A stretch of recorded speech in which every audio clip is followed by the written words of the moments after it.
we're gonna cook up this tri-tip. So if you watched my last video, you watched that I seasoned it with Pappy's, and I coated it with a mixture of a half or 2 cloves of garlic and a half of a white onion and olive oil. So I pureed that together, seasoned this heavily with Pappy's, and now all I'm gonna do is take all of that garlic and onion mixture that is coated on the top of this, and I'm gonna just brush it to the side, because if it's on here too thick, or at all really, when you go to barbecue it, it sticks to the outside and it's not a very pleasant taste. So really what I want now is just a heavily seasoned piece of meat, and we're gonna put it on the grill at 450 degrees directly over the coals for 8 minutes on each side. And then we're gonna move it to indirect heat and cook it for about 5 minutes on each side, but watching the temperature. I'm gonna pull this when the center reads at 115 degrees, which is 5 degrees below rare in the middle.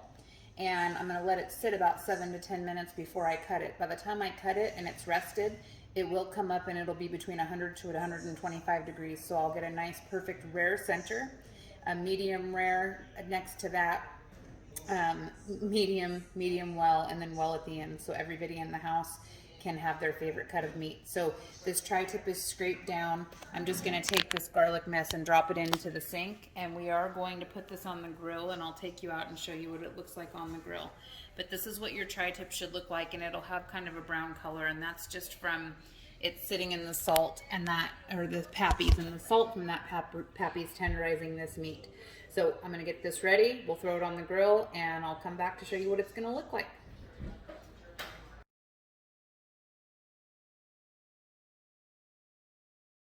The barbecue's at 450 and it's ready to go. We're gonna throw the tri-tip on the direct heat.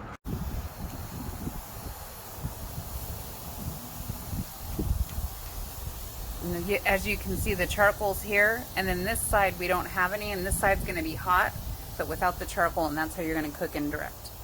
8 minutes has gone by, and we've just flipped it over, and this is gonna sit on direct heat for 8 more minutes at 450 degrees on the barbecue.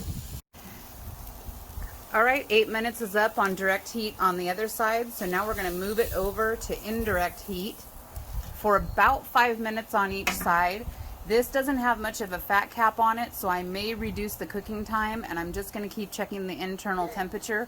So we'll probably check this at about 3.5 minutes and then maybe flip it, I don't know. I'll watch it, but I don't want it to get above 115.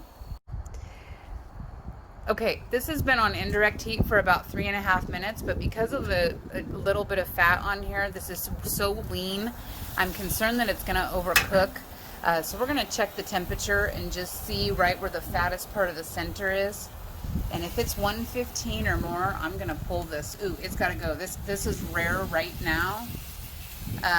So this cooked really fast. So my cook time varied because of the lack of fat cap. So I'm gonna grab the platter and we're gonna pull this.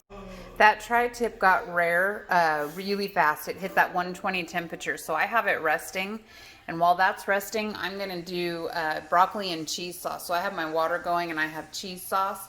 And I did baked potatoes. And then I'm gonna do garlic bread. So just while this tri-tip is resting, I'm gonna give you a little quick bonus tip on some garlic bread. Garlic bread is a favorite in my house, and I never make pre-made garlic bread, and margarine is the devil. Do you hear me? Margarine is the devil, and it's one element away from plastic. So if you have margarine in your house, please throw it away. Okay, real butter, salted butter, and garlic powder. And you're just gonna season a generous amount of garlic powder. And I melted this butter. It was cold, and I melted it for about 20 seconds in my microwave so that it's really soft. I'm gonna cream this together, and I'm gonna spread this generously on a fresh loaf of French bread. It was $1. So instead of buying a pre-made garlic bread or a pre-made spread, all you need is a cube of butter, about a tablespoon of garlic powder, and $1 loaf of French bread from your local bakery. I will be right back to show you what this looks like on the French bread. This is my garlic butter well blended. So all that is just 1 cube of butter softened with about a tablespoon of garlic powder. And I'm going to cut up this French bread and butter it and put it in the oven. My grocery delivery came 30 seconds ago, and I just bought this bread from the deli. So it was a 99-cent loaf of bread. That's what our HEB sells it for. I remember buying it at, I know Walmart bakery does. Anyway, it's cheap to get a loaf of bread to do garlic bread with. So I'm just going to take a knife and slice this right down the top. And I have my garlic butter set aside. And I also pulled out some fresh Parmesan that I'm going to smash into it right before. Now I have my oven set at broil. And I'm going to stick this in the oven to just crisp the top and get the butter nice and melty while I cut that tri-tip. So it's going to be a generous, thick helping of that garlic butter. So you're probably going to use about half the cube on each piece. So I'm going to finish buttering this. And for the sake of time, I'm going to cut the camera away, but I'll come back when I'm done right before I put the Parmesan on so you can watch. I've got my French bread generously buttered, and that's the key to good garlic bread, is generously buttered. So more is more, and less means dry garlic bread. So I was almost tempted to do another half of a cube of butter and soften it up to add to this, but this is just enough. When you put the broiler on, it's going to get crispy, and it's going to make that butter seep down into the garlic bread, and that's what makes it so amazing. And it makes it different from the store-bought bread that just puts a light spread, typically with margarine in it. So I have some fresh Parmesan cheese. You can also use the grated kind. I think Kraft with the green lid is just fine, or any off-brand, but I'm just happen to have fresh grated from the deli, and I'm just going to sprinkle it on the top of this. I'm going to use my rubber spatula to press this in because I want it to mix into the butter, and if you leave the Parmesan cheese just sitting on top without pressing it in, it'll automatically get dark under the broiler, and it may burn before the bread actually cooks. So I just put a generous amount of Parmesan cheese, and I'm just going to take my spatula and smash it in there. I'm going to put these side by side on a piece of foil, and I'm going to put them under the broiler in my oven and keep my door propped open, and I'm just going to watch it. I want the outer edges to be browned and the middle to start just getting crispy brown, and then I'm going to pull it out. So I'm going to put this on foil, put it in the oven, and set my timer, and then we're going to cut up that tri-tip.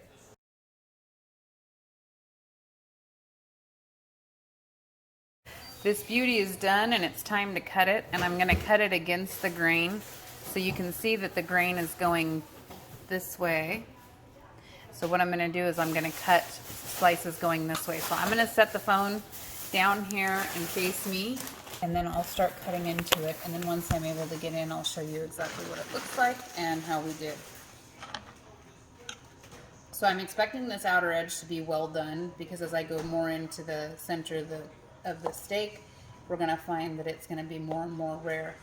So this is actually medium well, which is good because nobody in our house eats well done. But I'm going to pick up a piece of this. I'm slicing this really thin because I do like to use leftovers for sandwiches, and I love a nice thin sliced tri-tip on my sandwich. So I'm going to turn my camera this way so you can see that that is cooked perfectly. And that's just on the end. So with any luck, it cooked that way all the way through. Good job on the barbecue, babe. Okay, I'm going to keep cutting into this, and once I have it all sliced up, I'll come back and show you what the garlic bread looks like. So we're having this tonight with garlic bread, steamed broccoli with cheese sauce, and baked potatoes. So it's a really quick, easy Sunday dinner, and it goes a long way. As I'm cutting more into the center of this steak, I just wanted to see you how beautifully that's cooked. And I'm about just almost to the dead center, so it may be a little more rare as I go in. So I'll keep cutting. For my friends who like a rare cut of meat, that's the dead center of that tri-tip at 120 degrees, perfectly rare. So this tri-tip ended up being medium well to rare in the center, and it looks like it's going to be medium well all the way through. So nothing was well done, but that's perfect for us. If you want to cook it longer, you can do that. And as soon as this garlic bread comes out, I'll let you see the finished product. That tri-tip came out beautiful. And like I said, if you want yours cooked a little more, you can, but we are a medium to medium rare house. And on the very end, there were a little bit of well done pieces if you want that. The garlic bread also turned out beautiful. I put it under my broiler, and it took about 7 minutes, and you can see that Parmesan gets golden brown into the butter. So I'm just gonna cut that up We're having baked potatoes that I brushed with olive oil, salt, and pepper and baked at 375 for about 45 minutes. We blanched some broccoli, and I have just a homemade cheese sauce. Bon appetit!